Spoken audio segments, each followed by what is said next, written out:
Value Edge មួយ Iroquois គឺជាហេលីកុបទ័រដែលមានឈ្មោះល្បីល្បាញជាទូទៅថា Hawk ហើយវាជារថយន្តអាកាសមួយប្រភេទដែលមានសារៈសំខាន់ក្នុងប្រវត្តិសាស្ត្រនៃសង្គ្រាមនិងការពារជាតិ ហេលីកុបទ័រនេះត្រូវបានរចនាឡើងដោយក្រុមហ៊ុន Bell Helicopter របស់សហរដ្ឋអាមេរិកក្នុងទសវត្សរ៍ 1950 ហើយចាប់ផ្តើមមកប្រើប្រាស់នៅឆ្នាំ 1959 ពេលវាចូលជំនួសក្នុងកងទ័ពអាកាសអាមេរិក វាបានក្លាយជាឧបករណ៍សំខាន់សម្រាប់ដឹកជញ្ជូនទាហាន ការបញ្ជូនសម្ភារៈ និងជាការគាំទ្រយុទ្ធសាស្ត្រនៅលើទីលានប្រយុទ្ធ ក្នុងសង្គ្រាមវៀតណាម ហ៊ូយ បានក្លាយជារូបសញ្ញានៃសម័យសង្គ្រាមសៀងជុំ ដោយសារទំហំវាមិនធំពេកនិងភាពងាយស្រួលក្នុងការថែទាំយន្តហោះនេះអាចហោះចុះឈរនិងចុះចតនៅកន្លែងពិបាកបានឧទាហរណ៍ព្រៃភ្នំនិងទីកន្លែងមានភ្នំជាច្រើន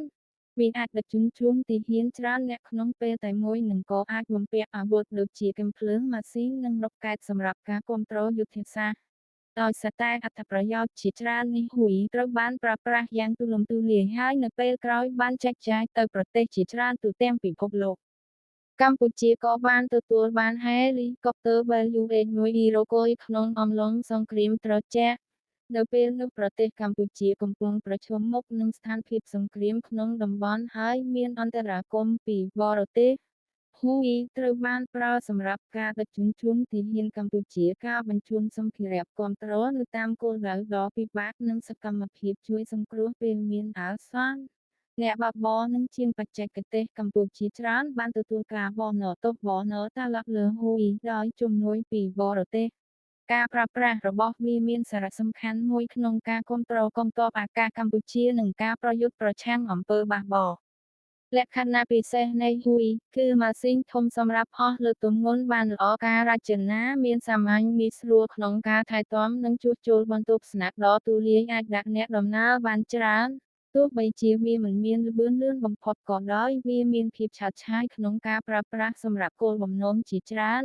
ពីការដឹកជញ្ជូនទាហានការជួយសង្គ្រោះអ្នករងគ្រោះការដឹកជញ្ជូនឧបករណ៍វេជ្ជសាស្ត្ររហូតដល់ការប្រើក្នុងសេវាស៊ីវិលហ៊ុយតែងតែបំពេញតួនាទីបានយ៉ាងល្អនៅកម្ពុជាហ៊ុយក្លាយជាឧបករណ៍ដែលមានតម្លៃមួយក្នុងប្រព័ន្ធអាកាសចរយោធាវាត្រូវបានប្រើនៅទសវត្សរ៍ 1970 ជាពិសេសក្នុងរយៈពេលសង្គ្រាមពាក់ព័ន្ធនឹងជម្លោះក្នុងតំបន់ទោះបីជាការរក្សាទុកវាមានបញ្ហាដោយសារតែការបាត់បង់គ្រឿងបន្លាស់និងការគាំទ្របច្ចេកទេសមិនគ្រប់គ្រាន់ក៏ហ៊ុយនៅតែមានឥទ្ធិពលយ៉ាងច្រើនលើសមត្ថភាពអាកាសនៃប្រទេស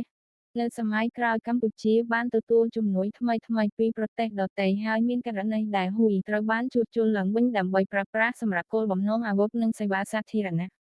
សប្តាហ៍ថ្ងៃនេះទោះបីហ៊ុយត្រូវបានជំនួសដោយម៉ូដែលទំនើបជាច្រើនក៏ដោយប៉ុន្តែវានៅតែជារូបសញ្ញាមួយនៃការរចនាដែលមានប្រសិទ្ធភាពនិងភាពឆើតឆាយប្រទេសជាច្រើននៅអាស៊ីនិងអាហ្វ្រិកនៅតែប្រើហ៊ុយសម្រាប់កងទ័ពនិងសេវាការពារព្រំដែនសម្រាប់កម្ពុជាហ៊ុយមិនត្រឹមតែជាឧបករណ៍យោធាប៉ុន្តែជាផ្នែកមួយនៃប្រវត្តិសាស្ត្រកងទ័ពអាកាសវាបង្ហាញពីអំណាចនិងការប្រឈមមុខនឹងស្ថានភាពសង្គ្រាមក្នុងតំបន់កាលពីអតីតចុងក្រោយ Value Edge មួយ Iroquois គឺជាឧបករណ៍អាកាសមួយដែលបង្ហាញពីការរចនាយ៉ាងឆ្លាតវៃនិងសមត្ថភាពអនុវត្តបានពិតប្រាកដវាបានផ្ដល់នូវអត្ថប្រយោជន៍ដល់ប្រទេសជាច្រើនរួមទាំងកម្ពុជាទោះបីជាអាយុកាលវាយូរអង្វែងក៏ដោយហ៊ុយនៅតែមានកេរ្តិ៍ឈ្មោះល្បីល្បាញនិងតម្លៃប្រវត្តិសាស្ត្រដែលមិនអាចភ្លេចបាន